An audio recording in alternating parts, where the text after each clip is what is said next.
Graduate school is a crazy whirlwind, regardless of your field. It's tempting to keep your head down and focus on your papers, your readings, and tests. But if you do that, you'll look up in 2 to 3 years and realize you're not quite sure what should happen next. That's why today I want to talk about how writers' organizations enhance an MFA in creative writing. A quality writers' organization will help you figure out what to do after you graduate and enhance your education. Through them, you'll learn about the writing organization, gain industry knowledge, make connections in the industry, and find your writing tribe. In my previous video, I talked about what a quality writers organization is. I'm not going to cover that here. Instead, I'm going to focus on how a writers organization can enhance other types of writing educations. This is Ignited Ink Writing, a channel dedicated to helping authors like you transform your writing so it lingers with your readers, because writing that lingers gets remembered and recommended to others. I'm Caitlin Burvey, editor and writer. Let's start with networking. Building connections takes time. How likely are you to help someone you just met, a complete stranger? How much time and energy are you willing to put into that help? Now think about how likely you are to help a friend or family member. Probably you're going to put more time and effort into helping that friend or family member because you know them. The same goes for industry professionals. Someone is more likely to help you on your writing journey if they have already connected with you, if you've already become friends or in some other way know each other. That's why it's important to join a writers' organization now, so you can start building those connections before you need them. When you get to know someone before you ask for a favor, the likelihood of them saying yes goes up because you are not just asking them something out of the blue. In the writing industry, connection to people like this leads to job opportunities, speaking engagements, and publications. That's why you want to start building these connections now before you need them. When I was getting my MFA in creative writing, I joined a couple of different writers' organizations. In one of them, I met a woman who was starting a writing business, and she offered me a part-time job. As far as I know, I am the only person in my graduating class who graduated with a job in writing. Now, that job was not enough to pay all of my bills, but still, from her, I learned how to start a writing business and that I could make it as a working writer. If I'd waited to join a writers' organization until after I was done with school, I wouldn't have graduated with a job. I would have missed out on that opportunity, and I would have been starting from scratch to build those connections. As an editor and writer, my business is all about referrals. It's all about who I know and who they know. That's where my clients mostly come from. When I decided to really go for being an editor, I told everyone I knew in my writers groups. Those are the people who sent me my first client and the ones after that. So when I started my editing business, within a month, I had my first full-time book project. Within 4 months, I was able to live solely off of that income. That's because I made those connections before I started asking for favors from those people, before I needed clients. They had gotten to know me as a writer and an editor. They knew my skills, they knew my personality, and they were willing to send their friends and people they met to me. That's because I built up those connections while I was in school. If you're thinking about doing something similar as a writer, maybe you want to write for other people as well as for yourself, maybe you want to edit or market, or in some other way service the writing industry, building those connections now as soon as possible is going to help you in the long run. It'll help you get your business up and running faster. If you're just an author, you're not also wanting to be a service provider, these benefits are a little different, but they're still there. When you build connections first, you have people to announce your book launch to. These are people who will come to your release party, who will tell everyone they know about your book. They're more likely to leave reviews if they know you than if they don't. They're also going to support you along the way and help you problem solve. Again, these things don't happen unless you've built the connections before you need them. You'll also find authors to swap promotions with. Maybe you'll do a box set with someone or promote each other to your email lists. Those types of connections don't just come out of nowhere. Those are people you've networked with and met through writers' organizations or other places. A couple of writers I know have gotten on podcasts. They've been featured in a magazine or a newspaper because of connections they built along the way.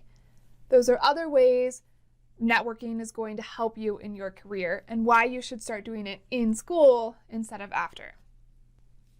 So that's the networking and connection piece. Next, I want to share how you can learn about the writing industry from working writers. While there are a lot of talented people teaching in MFA and other writing programs, they're a little bit removed from the industry itself because academia is always distant from the industries it represents. So you want to connect and talk with and learn from writers who are writing and publishing now. So when you get ready to write and publish now, you know what to do. A quality writers organization has regular programs on things like self-publishing versus traditional publishing, marketing and promotion, and writing in general. But more importantly, from then, you will learn how to approach editors, agents, publishers, other industry professionals in a way that makes you look professional, not like an amateur. It makes you look serious and like you're someone these people should consider. These organizations will also point you to resources you can use to find agents who represent your genre, or to find a small publisher willing to take a chance on a poetry hybrid piece. They'll also help you find jobs and opportunities as a working writer. These are things you don't really get in academia because information trickles in there too slowly.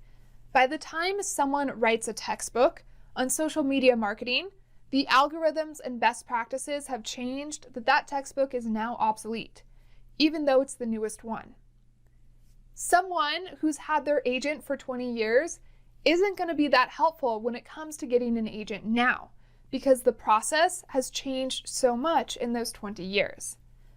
That's why academia is not as helpful in some ways as it is in others. If I hadn't joined a writers' organization while I was earning my MFA, I'd probably still believe that self-publishing is not a viable option. It definitely is. Some numbers even show that self-published authors are making more on average than traditionally published authors. Also, I wouldn't have started my business. Through my writers' organizations, I saw other people working as freelancers, running their own businesses, and I learned from them. 2 women in particular really helped me get Ignited Ink writing off the ground and going. They gave me the confidence and knowledge I needed. They walked me through things like how to set up my LLC, what I needed to put on my website, how much I should be charging as a new editor, things like that. I was also lucky because my boyfriend and his family are all entrepreneurs, so they were helpful too. My MFA in creative writing taught me how to be a great writer and editor, but it did not teach me how to make a living with those skills. That's where writers' organizations came in. Luckily, I joined 2 while I was in school, 30th Street Fiction and the Boulder Writers Alliance. I'm a member of both these organizations still, and many of those people are some of my best friends in the writing industry. Writers' organizations are filled with people in the thick of the industry now. That means they're aware of what's happening and changing and evolving right at this moment in a way that academia isn't. So it's good to have both perspectives when you're starting out as a new writer. Next, I want to talk about your after-school writing tribe. The great thing about writers' organizations is they don't end with your degree. If you have gotten all of your writing feedback and support and education from your degree program, as soon as that ends, you can feel abandoned or adrift. When you participate in a writers' organization at the same time, you're building a long-term tribe, one that only ends when you move or decide to step away. Like I said, I joined 2 writers' organizations when I was in school. Both of them helped me through some tough school times and continue to be useful years later. Writers' organizations are also great places to learn how to transition from student to professional writer. That can be a difficult jump to make if you don't have support along the way. Organizations can teach you how to start charging for your writing, how to find work. They'll help you figure out how to file your taxes, where to find clients and readers, what type of in-person events work really well for authors today, and what type don't really lead to many book sales like they used to in the past. Online is a huge thing now. You can learn how to use that to sell your book and build your readership. And these people who are your mentors and supporters will become your friends. They'll be your community, just like you had friends in your workshops in school. So again, writers' organizations are a long-term writing tribe, unlike your degree.